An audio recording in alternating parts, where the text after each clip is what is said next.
Nous sommes le 30 mai 2022 et l'événement est partout aux nouvelles au Québec. Il y a un corps qui vient d'être retrouvé dans la ville de Nicolet. Nicolet, ça se trouve à être une petite ville de campagne entre Montréal et Québec. En fait, dans la nuit du 26 au 27 mai, il y a des policiers qui ont déterré un corps dans la cour arrière d'une résidence privée. Des témoins qui ont assisté aux fouilles, des voisins, des gens curieux, disent que les policiers ont creusé vraiment toute la nuit. On parle pas non plus d'un gros trou qui a été creusé, sinon plusieurs petits trous, comme si les restes avaient été éparpillés. Qu'est-ce qui s'est passé? C'est qui la victime? C'est ce qu'on va voir aujourd'hui. Restez là. This is not a test.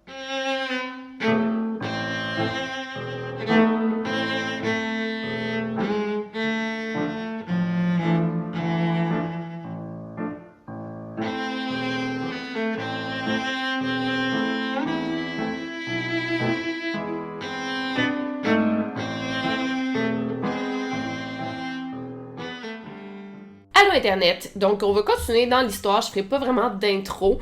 Le corps qui a été retrouvé est formellement identifié comme étant celui de Florent Dumas, un homme de 51 ans qui vivait avec une déficience intellectuelle. Et quand on l'a retrouvé, ça faisait déjà plusieurs jours qu'il était porté disparu. Les suspects pour son meurtre ont été arrêtés sur le champ, c'est un père et son fils, donc Pascal Martel de 48 ans et Jason Martel de 24 ans. Toute la ville de Nicolet est sous le choc. On se demande vraiment qu'est-ce qui s'est passé. Donc, Florent Dumas, la victime, est un homme qui vivait seul en appartement. Mais c'était pas l'idéal. Des gens comme Florent qui vivent avec une déficience intellectuelle se doivent d'avoir un bon encadrement à chaque jour, une bonne supervision. Il y a des gens de Nicolet, ça faisait pas longtemps que Florent était arrivé à Nicolet. Il y a des gens du coin qui trouvaient que Florent devrait être placé dans une résidence pour qu'on s'occupe de lui parce qu'à le voir aller, il avait besoin d'un encadrement, effectivement. Sa famille n'était pas présente, il vivait pas à Nicolet, il habitait plus loin, donc il était vraiment seul en appartement, puis ça pouvait être limite dangereux. Donc il y a des voisins, des gens du coin qui ont convaincu un certain Sylvain Marcel, le propriétaire des résidences Chambertin, de le prendre dans sa résidence pour s'en occuper. Les résidences Chambertin, c'était une résidence pour personnes âgées. Donc, nécessairement, Florent, à 51 ans, était beaucoup trop jeune pour être dans une résidence pour personnes âgées. Mais il avait sensiblement les mêmes besoins qu'une personne âgée semi-autonome. Donc, il est capable de se faire à manger, il est capable de manger seul, bon. Mais ça prend quand même des infirmiers sur place pour s'assurer genre un bon fonctionnement. Il peut pas vivre seul en appartement, justement. Dans une résidence, il a son petit appartement dans la résidence, mais c'est parfait comme ça. C'est important aussi de dire que normalement, Florent devait être suivi par un intervenant psychosocial, avoir un suivi à chaque mois, 2 mois, 3 mois, mais malheureusement, personne le suivait. Il y avait comme une lacune à ce niveau-là, définitivement. Bref, Florent, il est super bien dans les résidences. Il développe une routine, il mange à la même heure. Il y a un emploi au Canadian Tire, c'est genre une immense quincaillerie pour les Européens. C'est gros comme un Walmart, là. Puis il y a un programme justement d'insertion pour les personnes à déficience intellectuelle. Donc il travaillait là, il réussissait à se mettre un peu d'argent de côté. Vraiment tout allait bien dans les résidences, c'était parfait. Et à part de ça, il était heureux, puis ça c'est l'essentiel. Jusqu'à temps que Florent rencontre un certain Pascal Martel, un homme qui est très manipulateur et il devient un peu l'ami de Florent. Au départ, Pascal, il garde vraiment Florent, il lui donne des films, tous les films que Florent veut écouter, Pascal lui donne, et même que Florent va passer des week-ends entiers chez Pascal, il va dormir là, c'est comme son nouvel ami. Et c'est un peu ce que Florent, j'imagine qu'il cherchait, un ami qu'il traite un peu d'égal à égal, il voulait se sentir aimé. Puis il y a des gens de la résidence qui avertissait Florent des employés, des habitants, des résidents, puis il disait à Florent, fais attention, c'est pas une bonne personne pour toi, Pascal. Et Florent disait que c'était pas grave parce qu'il avait un ami. Après quelques temps, Florent a donné un avis pour dire qu'il quittait la résidence et qu'il s'en irait habiter chez Pascal. Et à ce moment-là, ça va pas très bien pour Florent non plus. Il vient de vivre une rupture amoureuse, il se sent pas bien, il quitte la résidence et quitte même son emploi au Canadian Tire, ce qui le rend encore plus vulnérable parce qu'il est beaucoup plus isolé. Tout le monde dit à Florent, c'est pas une bonne idée, va pas vivre chez Pascal, c'est une très mauvaise idée.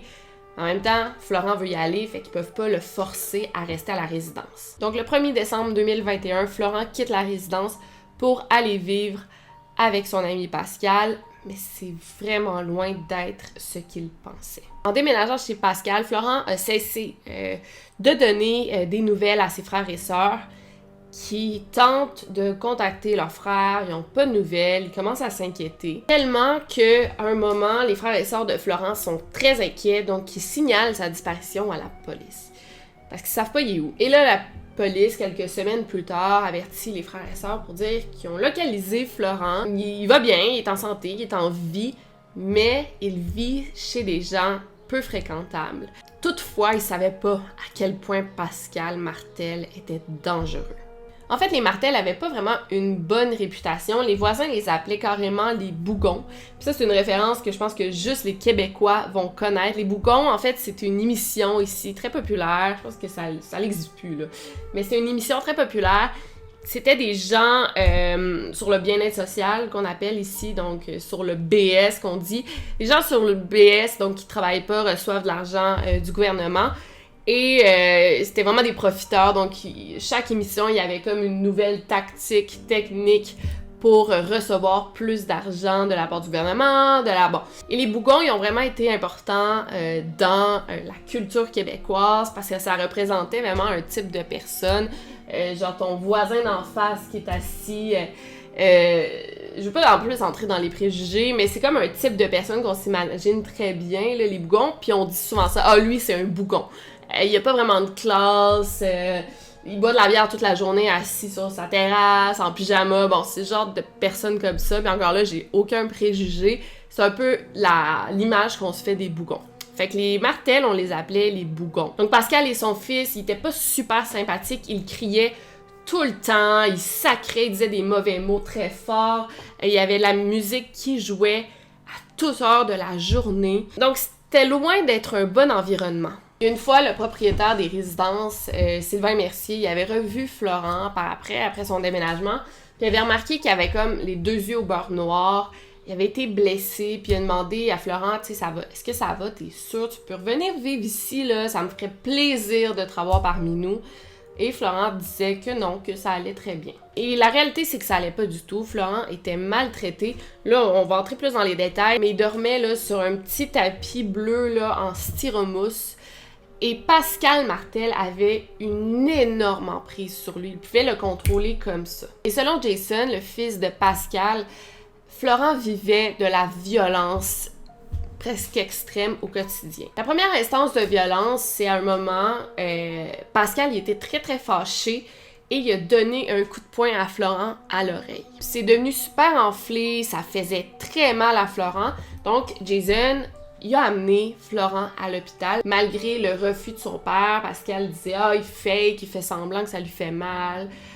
Amène-le pas à l'hôpital. » Mais Jason il est allé tout de même avec Florent et les médecins ils ont dit clairement « Si vous aviez attendu une semaine de plus, il aurait perdu son oreille. » À l'hôpital, Jason apprend aussi que Florent est atteint d'une maladie dégénératrice. Fait qu'il doit avoir un suivi, il doit prendre des médicaments, il doit aller à l'hôpital souvent, ce qu'il ne fait pas. Et Pascal ne l'amène pas à l'hôpital non plus, il ne l'encourage pas à prendre ses médicaments. Tu sais, quand je vous dis qu'il devait être encadré, il n'y avait pas ça du tout.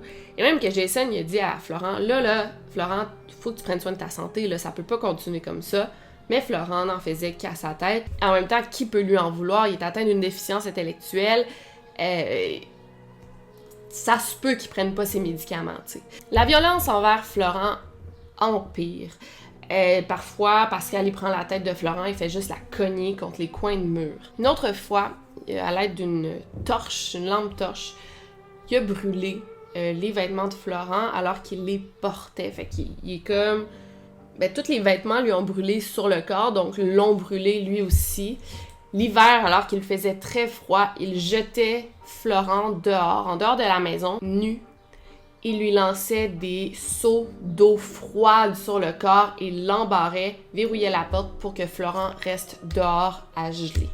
Parfois, Pascal, il passait la mop ou le balai et donnait juste des coups de bâton à Florent en passant. Et là, Florent était tellement rendu habitué qu'il réagissait même plus. Au début du mois d'avril, il y a un signalement pour mauvais traitement qui aurait été fait à l'égard de Pascal envers Florent, mais il n'y a rien qui a été fait. Florent devient blessé, il est couvert de bleu, il n'arrive même plus à marcher. Rendu à la mi-avril environ, là, il n'est même pas capable de se lever debout.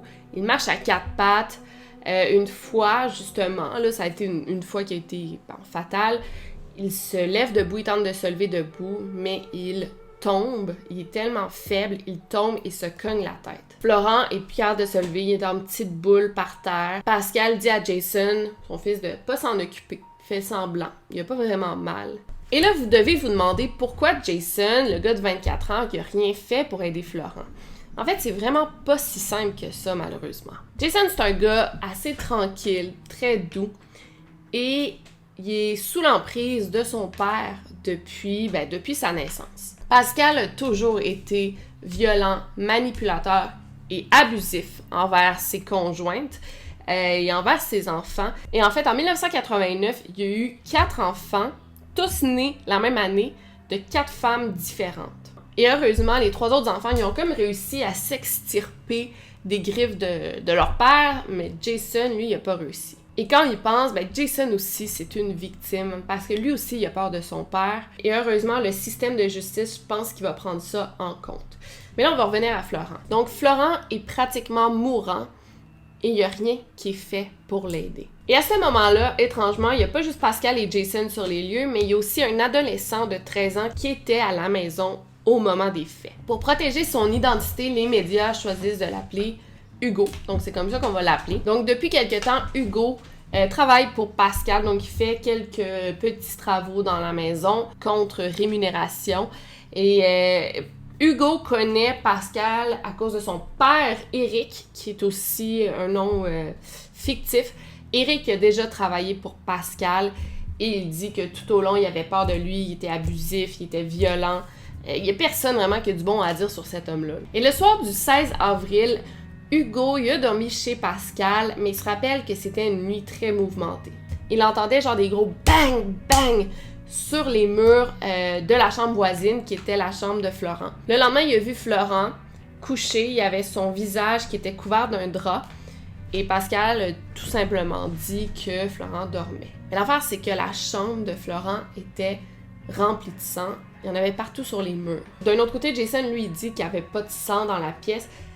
Mais peu importe, parce que les deux, c'est des hommes qui ont été vraiment traumatisés. Là. Le petit gars de 13 ans et Jason, les deux, ils ont subi un traumatisme à ce moment-là. Fait qu'ils peuvent se rappeler des détails différemment. On ne sait pas qui dit vrai.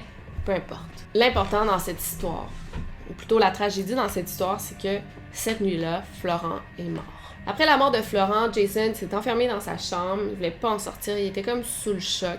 Il se rappelle qu'après 3 jours, son père est venu cogner à sa porte puis il a dit de trouver une place pour enterrer Florent parce que là, il est toujours dans sa chambre puis il faut l'enterrer bientôt. Jason, il a fait semblant de dormir pour ignorer son père. Après 1 semaine, Pascal est retourné voir son fils puis il a dit « Là, si tu creuses pas un trou, je vais t'enterrer avec Florent. » Florent était toujours dans sa chambre, il était sur le plancher et son corps était déjà tout gonflé. Effrayé, Jason a obéi. Il est allé dans la cour, il a enterré un trou d'environ 6 pieds de profondeur. Peut-être 2 heures du matin quand ils ont fait ça. Ensuite, Pascal, il a fait un gros feu avec tous les effets personnels de Florent. Et il y avait comme vraiment rien de calculé, puis c'est pas mal comme ça que les 2 hommes ont camouflé leur crime. Dans les semaines suivantes, Jason avait encore plus peur de son père, qui le menaçait de ne rien dire. Il dit « Si tu dis de quoi, ça va aller mal pour toi. » Il était tellement contrôlant, il lisait genre toutes ses conversations Facebook. Après environ 1 mois et demi, Jason il a trouvé le courage de tout raconter à sa sœur. Il a tout dit, ça lui a vraiment fait du bien. Et sa sœur n'a pas perdu de temps, elle est tout de suite allée à la police. Le 26 mai, les policiers se sont rendus à la maison des Martel avec un mandat de perquisition.